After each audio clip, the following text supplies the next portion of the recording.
All right, kids, this is for the international sorts. We're hanging out with Nancy Stidle. Nancy, thanks for hanging out with us. Thank you very much for having me. Man, this is going to be fun. You know why it's going to be fun? Because we don't usually talk international stuff, but luckily I'm hanging out with you today, and we're going to talk for, about 10 minutes talking about international clients, meaning outside the United States, maybe even inside the United States really quickly. So why don't you just mention to me what we were talking about off air about really how you can add value to someone who's just a startup company?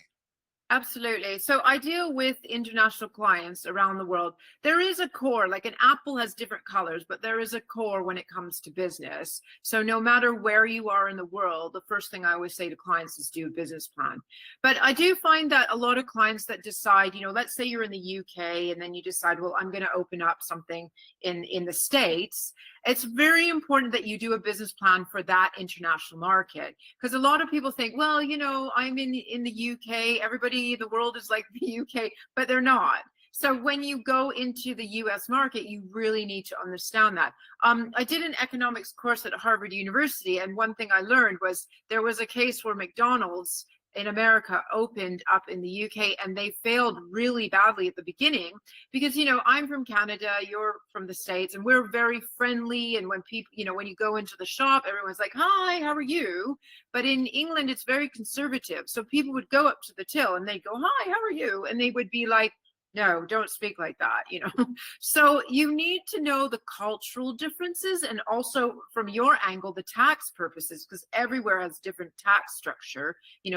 Geneva is tax-free, Dubai has got a different tax system. So it's really, before you venture into those areas, you need to understand the target audience, the growth, the size, and just doing your homework on the sort of things before you set up a business in different areas. Well, how do you do that? Because I don't know how you would do that, because you have clients in all countries, it sounds like. How can you individually do that?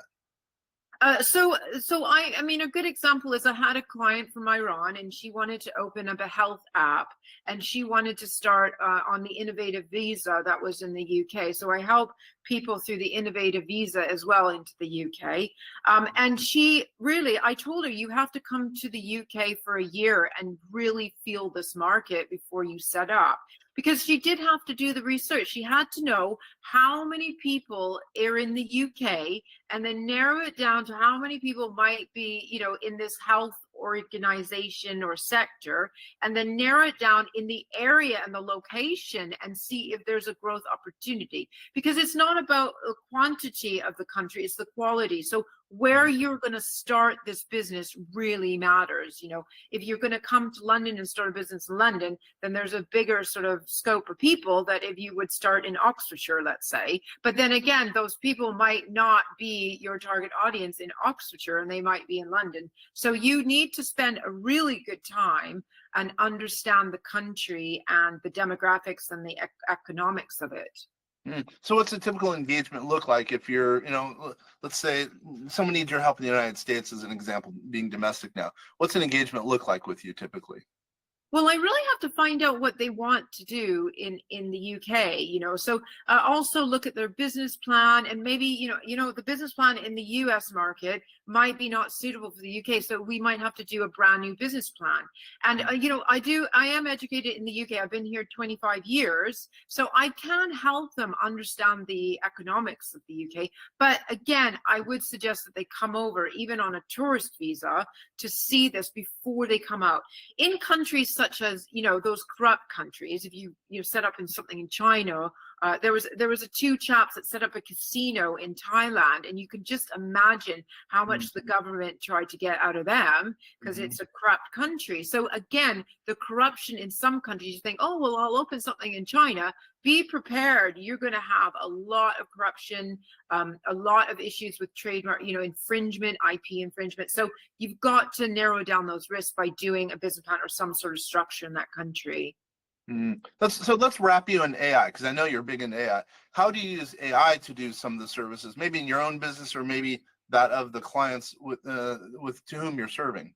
Absolutely. I mean, ChatGPT, if you're only using it on a personal level, it's got a lot of information. So you can put in ChatGPT, okay, what is the growth market in this area in Beijing, and out comes this really good statistic. Obviously, it's not up to date. I think ChatGPT 4, we are looking at 2022 something, but it gives you a starting point that you can use that material to get an understanding of, you know, the demographics and the geographics and the target audience that you might want to set up your business in that country. And that's one of the things you do for IP in a country. You help people navigate the waters of the IP world as it relates to AI in that country, as an example. Absolutely. Again, intellectual property is a jurisdiction thing. So, you know, if you are going to set up a company in the US, you must get trademarked. But also, if you want to set up a company in the US, you need a US address. The same with England. Like, you can do an international. It's not, it takes a longer period, but it would be individual applications. So I have done a huge international one where I've collectively done 30 countries, but they're all separately. So the application goes in, but I have to monitor them, all of them. So some of the clients, I mean, US takes about 2 years at the moment to get an application through. So you do need to start the process as soon as possible. And that's what you do. Wow, I didn't realize that. Wow. 2 years, that's a little scary. That luckily that's so they are a little bit under, they don't have enough staff. So, you know, you're really waiting a lot. That's why they're paying you the big bucks. But intellectual property, I was taking the ferry. I live in Washington State. We're the biggest ferry system in the United States. And one of my buddies who's an attorney, not an IP attorney, I said, why are IP attorneys paid so well? He's like, well, if you don't have your name, you don't have anything. And I know what you do is very, very important. That really stuck with me. That was about 20 years ago. So anyway, what I would say is, how does someone get a hold of you if they're interested? Absolutely. So I'm at www.thebusinessmission.com. I do have a link tree with all the platforms that you can get in touch with me. I think you'll probably post that below. And yeah, feel free to reach out on LinkedIn, on Facebook. I'm just sort of everywhere. I like, you are everywhere. You're having a new book coming out. I love dealing with you. You're one of my favorite people to interview because you have, I mean, you're global. You really are global. You have a big name. You add value to your clients. Plus, you're just a charming individual. I really appreciate spending time with you.